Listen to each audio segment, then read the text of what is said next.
You think you're strong, boy, but I am stronger!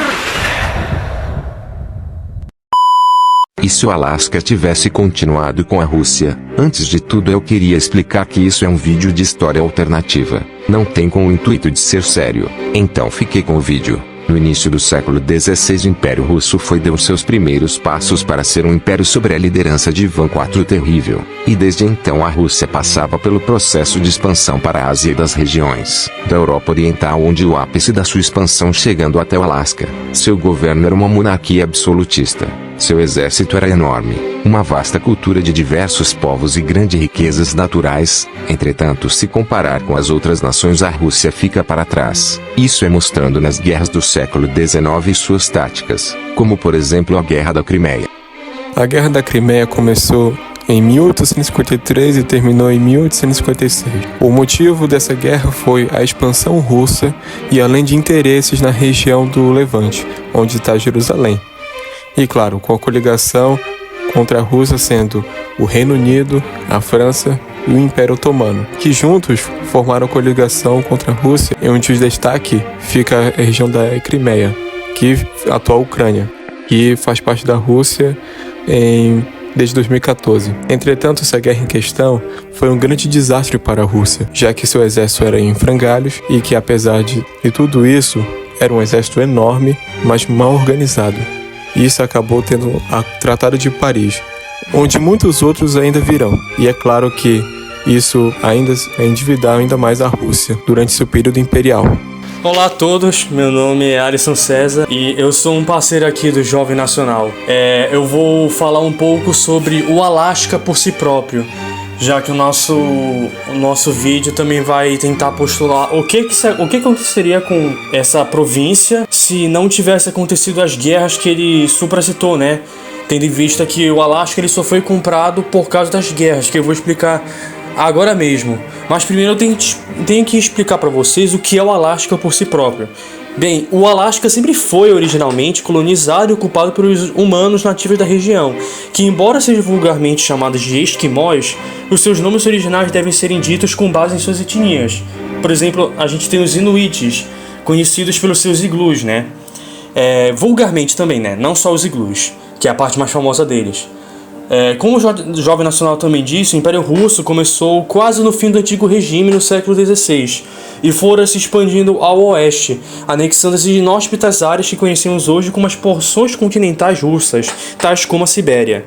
Seu último passo foi alcançar o Alasca, que na época era um território anacionalizado, ou seja, sem pertencimento a ninguém, por meio de encarregados de explorar as riquezas locais, financiadas pelo Estado nesse caso, principalmente a caça de animais silvestres para revenda de seu pelo, a partir de meados do século XVIII.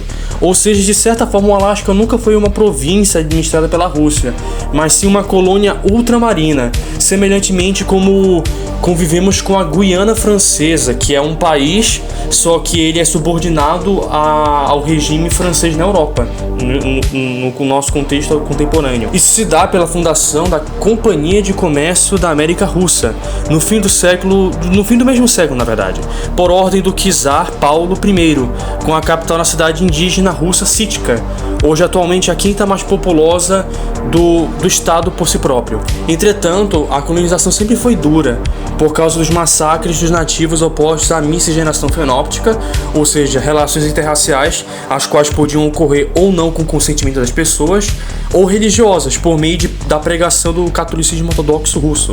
Por causa disso, todas as decisões da região eram feitas por empresários locais, sem precisarem da intervenção de São Petersburgo, capital da época. Por causa disso, muitos deles empreitavam em diversos mercados, sendo um deles o maior e mais lucrativo até a compra do país, a venda de materiais à máquina de guerra do governo americano durante a guerra de recessão ou guerra civil, o que garantiu, consequentemente, uma confiança diplomática com os congressistas pós-guerra.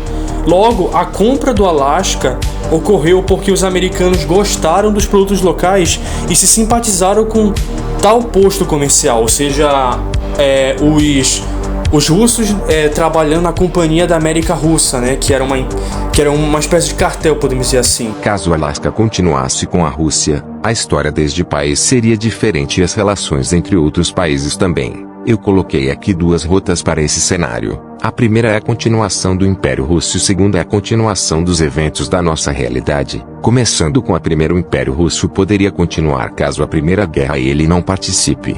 Evitar a Revolução Russa, reforma política e entre outras, seguindo um caminho do Reino Unido ainda com dificuldades. A Segunda Guerra seria diferente. Sem a Revolução Russa, movimentos fascistas e comunistas não teria muita força. A guerra contra o Japão e alguns países acabaria mais rápido. A Rússia Imperial durante metade deste século se modernizados muito mais e com o Alasca em mãos continuaria como território ultramarino centralizado. A segunda opção seria que após a Revolução Russa, o Alasca vira uma república socialista. Lenin e Stalin usam assim como na Sibéria gulags para trabalho forçado e eliminação de opositores. O que mudaria bastante é a Guerra Fria, onde o Alasca seria um dos pontos quentes de pressão que a Rússia poderia usar contra os americanos e com isso a Guerra Fria seria muito mais tensa, porém sem grandes mudanças. Em 1991 a União Soviética cai tendo várias independências exceto o Alasca que com a mão de ferro da Rússia permanece até os dias de hoje. Bom pessoal, esse foi o vídeo. Espero que tenham gostado. Deixa seu like, compartilhar com seus amigos e claro se inscrever no canal e ativar as notificações para não perder nenhum vídeo novo. Muito obrigado pela sua atenção e até a próxima.